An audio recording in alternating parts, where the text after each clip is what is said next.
मुझे सिर्फ इस बात का जवाब दे दो, अगर वोट चोरी हो रही है तो एसआईआर का विरोध करने वाले लोग कौन हैं? बिल्कुल। कौन लोग हैं? इलेक्शन कमीशन के ऊपर पे प्रश्न चिन्ह उठाने वाले वही लोग हैं जिनके अपने खुद के दो वोटर कार्ड मिल रहे। तेजस्वी यादव के 2 वोटर कार्ड मिले, आपको पता चला? पीएम मोदी जी ने अफगानिस्तान को फ्लड आई हुई है तो वहाँ रिलीफ फंड दिया। बिल्कुल। पंजाब को नहीं देना चाहिए था? बिल्कुल। क्यों नहीं दिया पंजाब को फंड? क्योंकि वहाँ पे आपकी सरकार है इसलिए। आगे हाँ, इस बच्चे को बताना चाहता हूँ, बेटा फोन चलाते हो, आप अपने फोन में चेक करो कि क्या वहां पर भारतीय सैनिक, जब से आपदा आई हुई है पंजाब के अंदर में, क्या भारतीय सेना वहां पर बचाव और राहत कार्य कर रही है या नहीं कर रही है? अगर भारतीय सेना कर रही है तो वो कौन कर रहा है? बिल्कुल। केंद्र सरकार ही करवा रही है। पहली बात, बीजेपी की स्टेट है, वहाँ पे क्या कुछ नहीं हो रहा? वहाँ पे रोड खराब नहीं है? दिल्ली में आज गवर्नमेंट है, साफ सफाई कितनी रहती है? करोल बाग, लक्ष्मी नगर, कनाट प्लेस में भी काफी जगह गंदगी देखी है मैंने, इतनी नहीं देखी, हर जगह गंदगी है। केजरीवाल जब से दिल्ली में चुनाव हारा था तब से पंजाब में बैठा हुआ था, लेकिन जैसी पंजाब के अंदर में तबाही आई, त्राहिमाम मचा, केजरीवाल दिल्ली आ गया, दिल्ली की बाढ़ पर ज्ञान देने आ गया। क्या ये सही था? कहीं से भी यथोचित था? जवाब ले लीजिए। राहुल गांधी जो है, ठीक है, बहुत सारी उनके स्टेटमेंट है जो ऐसी है जो ना सर होता है ना पार होता है, ठीक है, ठीक है, वो चीजें है, मैं मानता हूँ कि वो चीजें है कि वो कुछ भी बोल देते हैं, कुछ भी वो कर लेते हैं। जैसे तेजस्वी यादव,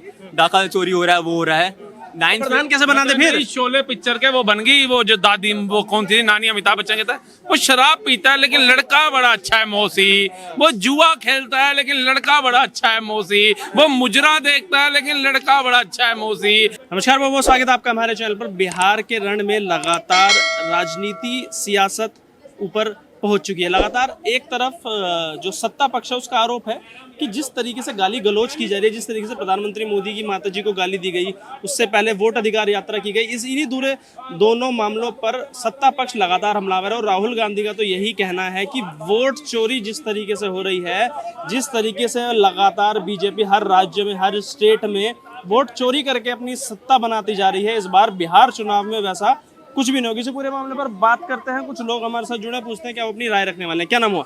मेरा नाम अक्षित गुप्ता। क्या कहेंगे कि बिहार में चुनाव है, अभी तक कहा जाता था कि ईवीएम हैक, लगातार सुनते आए हैं, हर बारी चुनाव होता था, विपक्ष जहां पर मतलब कांग्रेस की सरकार आती थी वो कहते थे ईवीएम हैक है, लेकिन अब नया मुद्दा वोट चोरी का, तो कितनी सच्चाई नजर आती है इस वोट चोरी के मुद्दे में? इलेक्शन कमीशन ऑफ इंडिया के जो चेयरमैन है ज्ञानेश जी, उनका स्टेटमेंट आता है कि हम अपनी बहन बेटियों की वोट देते हुए तस्वीर साझा नहीं कर सकते, सीसीटीवी फुटेज शेयर नहीं कर सकते। तो वे क्यों नहीं कर सकते? क्या प्रॉब्लम है उन्हें? अगर मुझे तो लगता है कि हो सकता है वो ईवीएम के जो वो हैं इलेक्शन कमीशन ऑफ इंडिया, वो बीजेपी से मिले हुए हों। अच्छा, क्योंकि अगर ऐसा नहीं होता तो वो सीसीटीवी फुटेज शेयर कर दें, डाटा शेयर कर दें। बिल्कुल बिल्कुल। क्यों नहीं करना चाह रहे वो? लेकिन इलेक्शन कमीशन का उसमें यह भी कहना है कि अगर आपको लगता है आपका डेटा इतना ही ऑथेंटिक है, आपके अपने डेटा पर इतना ही विश्वास है, तो आप एक एफिडेविट साइन करके दे दे राहुल गांधी इलेक्शन कमीशन को कि अगर कोई भी हमारे डेटा में इतनी ऑथेंटिसिटी है और इसमें कुछ भी खामियां नजर आते तो इलेक्शन कमीशन कोई भी कार्रवाई कर सकता है मेरे ऊपर। खामियां तो दिख रही हैं। हरियाणा में एक जने ने वोट कटे थे कुछ लोगों के, फिर बाद में चेकिंग हुई थी कि इलेक्शन कमीशन ऑफ इंडिया की ही गलती थी। क्या election commission of India share ही ना करे डाटा? क्यों नहीं करना चाह रहा वो? कर दे। क्यों नहीं बेटा क्या करते हो आप? मैं कोचिंग करता हूँ। आप कोचिंग करते हो, बच्चे को नहीं पता है ईसीआई का डाटा गूगल पर अवेलेबल है, आप जाइए ऑनलाइन आप उसकी साइट पर जाइए और डाउनलोड करिए, आपको मिल जाएगा। हाँ, ये जरूर हुआ था कि बीच में जब ये मुद्दा चल रहा था उसी के दौरान कुछ समय के लिए, सिर्फ कुछ समय के लिए वो साइट नहीं खुल पा रही थी, जिसकी वजह से विपक्ष ने झूठा प्रोपेगेंडा फैलाया कि डाटा उड़ा दिया गया है, डाटा उड़ा दिया गया है, डाटा उड़ा दिया गया है। ईसीआई का कंप्लीट डाटा आपको उसकी साइट पर मिल जाएगा, आप पढ़े लिखे हैं, आप खुद भी जाइए और डाउनलोड कर सकते हैं, ठीक है? पहली बात। दूसरी बात, हम भी तो ये बात कह रहे हैं कि इलेक्शन कमीशन जो एसआईआर कर रहा है, अगर धांधली हुई है, ठीक है, आप कह रहे हो कि वोट चोरी होती है, मैं बड़ी बात करता हूं कि वोट चोरी हो रही है। मुझे सिर्फ इस बात का जवाब दे दो, अगर वोट चोरी हो रही है तो एसआईआर का विरोध करने वाले लोग कौन हैं? बिल्कुल। कौन लोग हैं? इलेक्शन कमीशन के ऊपर पे प्रश्न चिन्ह उठाने वाले वही लोग हैं जिनके अपने खुद के 2 वोटर कार्ड मिल रहे। तेजस्वी यादव के 2 वोटर कार्ड मिले, आपको पता चला? पवन खेड़ा की पत्नी के 2 वोटर कार्ड मिले, आपको पता चला? तो इस तरीके से, और जितने भी इन लोगों ने झूठ बताए ना बेटा, आप देखिए इन्होंने क्या झूठ बताया। बनारस के एक राम कमल दास जी का नाम ले लिया कि एक ही राम कमल दास के 78 बेटे कैसे हो सकते हैं, 75 बेटे कैसे हो सकते हैं। बाद में उसमें क्या पता चलता है कि राम कमल दास जी जो हैं वो एक अखाड़े के वो हैं, एक मंदिर के महंत हैं, और जो उनके शिष्य हैं। और गुरु शिष्य परंपरा में ये होता है। भारतीय कानून के तहत बाबा साहब भीमराव अंबेडकर के संविधान के द्वारा, जिस संविधान की ये प्रतियां दिखाते हैं उसके द्वारा ये मान्यता है कि गुरु शिष्य परंपरा के अनुसार शिष्य अपने पिता की जगह पे अपने गुरु का नाम लिखते हैं। और वो चीज भी इनकी झूठ हो गई। उसके बाद में इन्होंने मीमा देवी के नाम की टी शर्टें पहनी थी, मिंटा देवी के नाम की टी शर्टें पहनी थी।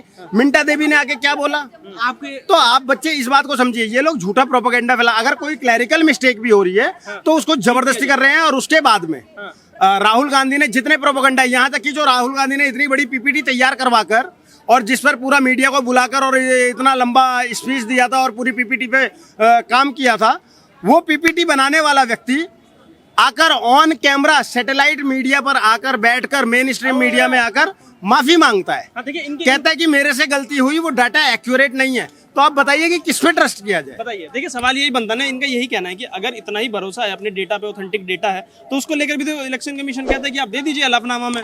आपके हिसाब से बीजेपी सही है? बीजेपी इसमें पूरी तरीके से सही है। अच्छा, खामियां क्या नजर आती है बीजेपी में, आप बताइए। पीएम मोदी जी ने अफगानिस्तान को फ्लड आई हुई है तो वहाँ रिलीफ फंड दिया। बिल्कुल। पंजाब को नहीं देना चाहिए था? बिल्कुल। क्यों नहीं दिया पंजाब को फंड? क्योंकि वहाँ पे आपकी सरकार है इसलिए। हाँ। जब और आपको नहीं लगता सेंट्रल गवर्नमेंट की तरफ से पंजाब को हेल्प करनी चाहिए? वो पंजाब के जो लोगों ने, उन्होंने खुद ने हेल्प करी है, उनके सिंगर्स ने हेल्प करी है, और उन्होंने जितनी एकता, उन्होंने पंजाबी लोग को मैं बहुत रिस्पेक्ट करता हूँ। वो लोग कहीं पे भी आपदा आती है ना, सबसे पहले वही लोग दिखते हैं, और उन लोगों के संग आपदा आई तो किसी ने साथ ही नहीं दिया। अच्छा, मैं इस बच्चे को बताना चाहता हूँ, बेटा आप फोन चलाते हो, आप अपने फोन में चेक करो कि क्या वहाँ पर भारतीय सैनिक, जब से आपदा आई हुई है पंजाब के अंदर में, क्या भारतीय सेना वहाँ पर बचाव और राहत कार्य कर रही है या नहीं कर रही है? अगर भारतीय सेना कर रही है तो वो कौन कर रहा है? केंद्र सरकार ही करवा रही है, पहली बात। दूसरी बात, पूरे देश के अंदर में, न सिर्फ पंजाब के अंदर में, पूरा आप लोग सिर्फ पंजाब पंजाब पंजाब कह रहे हो, जबकि हिमाचल बर्बाद हो गया। हिमाचल के बारे में कौन बात करेगा? अगर आज हिमाचल की बात करें, धराली के अंदर में बादल फट जाते, धराली के अंदर में तबाही आती है, उत्तराखंड के अंदर में या पंजाब हो, वहां पर जिनको मजाक उड़ाया जाता है ना, जिनको ये लोग हमेशा आरएसएस वालों को छोटा पजामा छोटा निक्कर कहते हैं, वो आरएसएस वाले सबसे पहले मदद करने पहुंचे हुए हैं। कौन लोग हैं वो लोग? इस टाइम पे जब पंजाब को सबसे ज्यादा जरूरत थी तो वहां का मुख्यमंत्री भगवंत मान पता नहीं कौन सी बीमारी से अस्पताल में भर्ती हो गया, और जो वहां का सुपर सीएम है वही जो दिल्ली से हारने के बाद से दिल्ली में नजर नहीं आ रहा था, जब पंजाब में बाढ़ तगड़ी आई तो वो व्यक्ति पंजाब से उठकर, जो पंजाब में ही पड़ा हुआ था दिल्ली हारने के बाद में, वो दिल्ली आ गया दिल्ली की बाढ़ की चिंता करने। अबे दिल्ली के अंदर में जितनी बाढ़ आई है ना, दिल्ली के अंदर में जो बाढ़ आई थी, उन लोगों को तो हम खुद संभाल लेंगे, हमें सरकारों की भी जरूरत नहीं है। सोच कर देखो। और मैं बार बार एक बात कहता हूँ, झूठे प्रोपेगेंडा में मत फंसो। बीजेपी की स्टेट है, वहाँ पे क्या कुछ नहीं हो रहा? वहाँ पे रोड खराब नहीं है? दिल्ली में आज गवर्नमेंट है, साफ सफाई कितनी रहती है? करोल बाग, लक्ष्मी नगर, कनाट प्लेस में भी काफी जगह गंदगी देखी है मैंने, इतनी नहीं देखी, हर जगह गंदगी है। अगर आप ऐसे बात करें कि आपको नहीं बांटना चाहिए, तो आप सेंटर में तो आपकी बीजेपी की सरकार ही है ना, ठीक है। एमपी एमएलए और जो भी चीजें होती है उनको फैसिलिटी मिलती है, उनका बिजली का बिल नहीं बढ़ता। बंद होना चाहिए तो कर, तो बंद होना चाहिए, उसको बढ़ाना नहीं चाहिए। जनता उसी की तो आवाज उठाएगी, उसी की तो आवाज उठाएगी। आप बोलिए खुल के कि हमें मुफ्त नहीं चाहिए, ना आप मुफ्त रखो ना हमें मुफ्त चाहिए। किसी को मुफ्त की जरूरत नहीं है। अगर जिसको जरूरत है, अगर आपका 12 लाख या कुछ इनकम कम है, या कोई आप क्राइटेरिया बनाइए कि इस हिसाब से आपको बांटा जाए। अच्छा, इसके लिए सिर्फ पक्ष जिम्मेदार है कि विपक्ष भी जिम्मेदार है? दोनों है ना। अगर एक गाड़ी चलती है तो कैसे चलती है? दोनों टायर प्रॉपर चले तभी ना। मैं तो दोनों को बोल रहा हूँ कि अगर बीजेपी गलत बोलेगी तो बीजेपी को पकड़िए, जहाँ पर विपक्ष गलत बोलेगा तो वहाँ पे पकड़िए उसको। जहाँ विपक्ष बात करता है कि हम 2000 दे देंगे, 3000 दे देंगे, वो भी गलत है। बिल्कुल गलत है। बिहार में जैसे बीजेपी ने बोला था कि हम लोग आएंगे, तो नीतीश कुमार ने बोला था कि हम लोग ये कर देंगे, वो कर देंगे, इतना वो कर देंगे, तो वो भी गलत है। जो विपक्ष बोलता है, आम आदमी पार्टी बोलते हैं कि अगर हम लड़कियों का भी बांटेंगे, इतना बांटेंगे, बीजेपी ने बोला था ना, तो दोनों गलत है। तो अपने साइड में अगर वो लोग फ्री में बांटेंगे तो वो हमें अपाहिज बना रहे हैं, सीधे सीधे। मैं इसका विरोध करता हूं, और मैंने दिल्ली चुनाव के टाइम पे जब बीजेपी ने भी ये वादा किया था, मैंने बीजेपी का भी विरोध किया था, खुलकर विरोध किया था। देखिए, हम सरकारों के नहीं है, हम देश के हैं, हमें देश की आवाज उठानी है। हमें ये नहीं देखना है कि नहीं बीजेपी ने ये गलत कर दिया, आम आदमी पार्टी ने ये गलत कर दिया। अरे जो गलत कर रहा है उसके खिलाफ बोलो। जहां बीजेपी गलत है मैं बोल रहा हूँ, खुलकर बोल रहा हूँ और हमेशा बोलता रहूंगा। लेकिन क्या आम आदमी पार्टी के समर्थक या कांग्रेस के समर्थक यहाँ पर खड़े होकर ये बोल सकते हैं कि हाँ भी आम आदमी पार्टी ने ये गलत किया है, कांग्रेस ने ये गलत किया है? क्या केजरीवाल, मेरी बात अगर झूठ है तो ये भाई कहाँ गए छोटे वाले? ये अगर ये बच्चा नकार दे कि केजरीवाल जब से दिल्ली में चुनाव हारा था तब से पंजाब में बैठा हुआ था, लेकिन जैसी पंजाब के अंदर में तबाही आई, त्राहिमाम मचा, केजरीवाल दिल्ली आ गया, दिल्ली की बाढ़ पर ज्ञान देने आ गया। क्या ये सही था? कहीं से भी यथोचित था? जवाब ले लीजिए। भाई साहब जो हमारे जो सीएम है दिल्ली की, उन्होंने आईफोन बांटा है ना, एमपी लोगों को आईफोन बांटा, आईपैड बांटा, ये तो उनका है ना, तो वो पैसा क्या काम नहीं आ सकता दिल्ली वालों को? बस ये जवाब जानना चाहता हूँ मैं, बस बिल्कुल गलत किया, बिल्कुल गलत किया। मैं फिर से बोल रहा हूँ बेटा, मैं बिल्कुल नहीं, मेरी एक आदत है, आप मेरी पुरानी वीडियोस भी देखना, मैं घुमाकर कान नहीं पकड़ता हूँ, मैं सीधे खींचता हूँ। बिल्कुल गलत किया। एमपीज को नहीं, एमएलएस को आईफोन दिए और पक्ष और विपक्ष दोनों को दिए। और गलत किया रेखा सरकार ने, तमाम बीजेपी के उन विधायकों ने गलत किया जो वो आईफोन सरकारी खर्चे से लिया। लेकिन अब मैं एक सवाल पूछ लेता हूँ, क्या भाई सीधा सीधा जवाब देगा? क्योंकि रेखा सरकार ने सिर्फ बीजेपी वालों को ही नहीं दिए थे वो आईफोन, वो विपक्षियों को भी दिए। आम आदमी पार्टी के भी 22 विधायक हैं, उनको भी मिला। क्या एक ने भी आवाज उठाई? क्या? उसके अलावा एक और प्रश्न बताता हूं, मनीष सिसोदिया ने, ऑन रिकॉर्ड है ईडी और सीबीआई की पूछताछ में, मनीष सिसोदिया ने 1 साल के अंदर में 26 फोन बदल दिए था सरकारी खर्चे पर, और 125 से ज्यादा सिम बदली थी। क्या वो गलत था, ये सही था? पूछिए सीधे सीधे मेरी तरफ। गलत था, बिल्कुल गलत था। बट अभी जो हो रहा है, अभी जो दे रहे हैं वो सही है? नहीं ना, गलत है। जब आपको पता है कि आप सामने वाला गलत है तो आप भी गलत करके आप क्या कर दिखाना चाहते हैं? पक्ष मुद्दे उठा रहा है, वोट चोरी, ईवीएम हैक, लोकतंत्र की हत्या हो गई है, संविधान को बदलने की कोशिश कर रही है। क्या क्या जनता विश्वास करती है इन मुद्दों पे? आप विश्वास करते हो? देखिए, मेरे को इतना नॉलेज इसके बारे में ऑनेस्टली नहीं है, ठीक है, ईवीएम के बारे में, बट हैक हो सकती है। देखिए, मेरा स्टेटमेंट नहीं है, इलॉन मस्क का स्टेटमेंट है, ठीक है। अगर कोई भी टेक्नोलॉजी थिंग है, मशीन है, वो हैक हो सकता है। ये वो आदमी बोल रहा है जो टेक्नोलॉजी के बारे में बहुत जानता है। ये मेरा स्टेटमेंट नहीं है, आप उठा के देख लीजिए, ठीक है। तो पॉसिबिलिटी तो हो सकती है हर चीज, ठीक है। और एफिडेविट की जहां तक भैया ने बात की थी, ठीक है, तो यही सवाल जी, तो जो आपने, मैं यही सवाल भैया से बोलना चाहूंगा कि जब यही एफिडेविट की बात हुई थी, मोदी जी के वो ड्यू के आपका सर्टिफिकेट डिग्री हुए, ठीक है, तो वही जब उन्होंने ड्यू ने मना कर दिया कि भाई साहब नहीं यार हम नहीं देते हैं, हमारा मूड नहीं है, हम नहीं दिखाते हैं से, तो अब उनका भी मूड नहीं है, अब उनका भी है, नहीं दे सकते वो भी नहीं, वो भी अपने कन्वीनियंट के हिसाब से थोड़ी ना चलेगा देश कि मोदी जी की डिग्री मांगे तो ना दे और राहुल गांधी हलफनामा साइन करके दे दे। देखिए, मैं फिर से दोहरा रहा हूँ भाई, छोटे भाई, आप ना इस देश का भविष्य हो। जी भैया, हम तो पढ़ लिए, हम नौकरी कर रहे हैं, हमारा जो होना तो हो गया, लेकिन आप लोग सच में इस देश का भविष्य हो। आप लोग अपने आंखों को खोलो और प्रोपेगेंडा में ना फंसते हुए ना चीजों पर आओ। देखो, देश का मुद्दा ये नहीं है कि देश का प्रधानमंत्री कितना पढ़ा है और कितना नहीं है, क्योंकि वो तीसरे टर्म में प्रधानमंत्री है और वो अपना कार्यकाल पूरा करेगा। ना आप हटा पाओगे ना मैं हटा सुनिए पूरा सुनिए। अब आप लेकिन ये दोनों ही मामले बिल्कुल अलग है। एक आप मांग रहे हो कि डिग्री दिखाओ जो यूनिवर्सिटी मना कर रही है, और एक आप आरोप लगा रहे हो।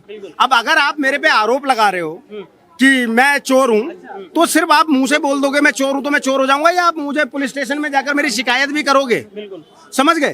तो ये दोनों में जमीन आसमान का फर्क है। उसके बाद में अब मैं क्रमवार तरीके से बताता हूं, राहुल गांधी ने कितने झूठ बोले और कितनी बार माफी मांगी है। इन्होंने कहा चौकीदार चोर है, इन्होंने माफी मांगी। इन्होंने राफेल के घोटाले की बात करी, इन्होंने फिर से रिटर्न में माफी मांगी।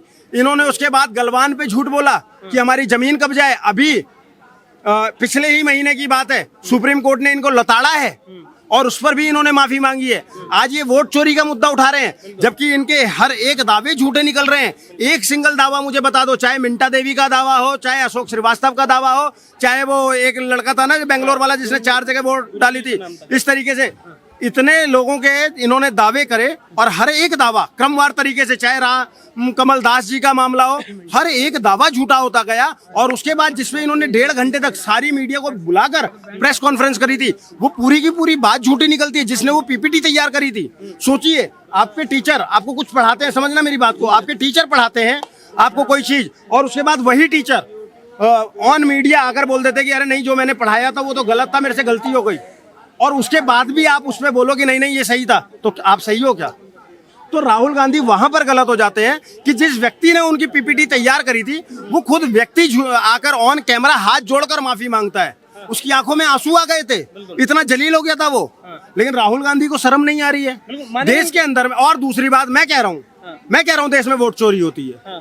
राहुल गांधी SIR का समर्थन करे ना, क्यों नहीं कर रहे हैं SIR का समर्थन? मतलब मीठा मीठा गप कड़वा कड़वा थू। मुझे एक बात बताओ आप, महाराष्ट्र में 1 लाख वोट बढ़ जाती है तो ये कहते हैं कि बीजेपी जीत गई। अब यहाँ पर 65 लाख वोट काटी जा रही है तो ये कह रहे हैं कि बीजेपी जीत जाएगी, मेरे वोटर काटे जा रहे हैं। पूरे बिहार के अंदर में लगभग 7.5 से 8 करोड़ वोटर हैं। अब 7.5 से 8 करोड़ वोटर में क्या विपक्षी दलों के सिर्फ 65 लाख वोटर ही हैं? और अगर 65 लाख वोटरों के, सोचिए 65 लाख कोई छोटा आंकड़ा नहीं है भाई साहब। अगर 65,000 लोग सीपी में आ जाए ना तो सीपी में ऐसे दिखेंगे कीड़े मकोड़े की तरह। 65 लाख लोगों का फर्जी वो काट दिएगी वोट चोरी के नाम पर, और कोई सड़क पर नहीं आएगा। और जिनके नाम लेंगे वो भी आकर मोदी को ही, अरे वो भी आकर राहुल गांधी और प्रियंका गांधी से सवाल करेंगे कि तुम्हारी औकात क्या मेरे नाम की टी-शर्ट पहनने की? प्रोपोगेंडा को समझो मेरे भाई। राहुल गांधी जो है, ठीक है, बहुत सारी उनके स्टेटमेंट है जो ऐसी है जो ना सर होता है ना पार होता है, ठीक है, ठीक है, वो चीजें है। मैं मानता हूँ कि वो चीजें है कि वो कुछ भी बोल देते हैं, कुछ भी वो कर लेते हैं। जैसे तेजस्वी यादव, डाका चोरी हो रहा है, वो हो रहा है। प्रधान कैसे बनाते फिर? शोले पिक्चर के वो बन गई, वो जो दादी, वो कौन थी नानी, अमिताभ बच्चन कहता है वो शराब पीता है लेकिन लड़का बड़ा अच्छा है मौसी, वो जुआ खेलता है लेकिन लड़का बड़ा अच्छा है मौसी, वो मुजरा देखता है लेकिन लड़का बड़ा अच्छा है मौसी, वो दम लगाता है लेकिन लड़का बड़ा अच्छा है मौसी, वो आवाराओं की तरह घूमता है लेकिन लड़का बड़ा अच्छा है मौसी। इनकी भी हालत मौसी वाली हो रखी है कि ये बोल रहे हैं राहुल गांधी के अंदर सर है ना पैर है कई बातों का, लेकिन फिर भी PM बनाना है। लेकिन तुम्हें राहुल गांधी के अंदर एक खास बात बताओ, तुम्हें जो अच्छी लगती हो, एक खास बात बता दो। एक तो बता दो। खास बात है कि वो बंदा वेल एजुकेटेड है। कैसे एजुकेटेड है? जो उसकी आप, जिसको हमारी संस्कृति नहीं पता देश की, जिसको हमारी पूरे कल्चर नहीं पता, वो कैसे एजुकेटेड है यार? वो पढ़ाई करना, इंग्लिश बोलना एजुकेटेड होता है अपने देश में? डिग्री लाना एजुकेशन होता है। इस हिसाब तो सुभाष चंद्र बोस से ज्यादा पढ़ा लिखा तो था नहीं है। फिर कैसे वो देश का बड़ा बन सकता है यार? वो मौका मिल सकता है। भी बताओ, मौका मिल सकता है। पूरी कांग्रेस की माँ बहन कर दी, ठीक है, जितने पूरे विपक्ष को सबकी माँ बहन करने पर तुला हुआ है, वो कैसे बहन जो आदमी बन सकता है यार? वो राहुल गांधी शब्दों का थोड़ा ठीक से। शब्दों का यार माँ बेड़ा गलत कर रखे। अच्छा क्या लगता है कुछ कर पाएंगे बिहार चुनाव में राहुल गांधी? घंटा कुछ कर नहीं कर पाएंगे। नहीं,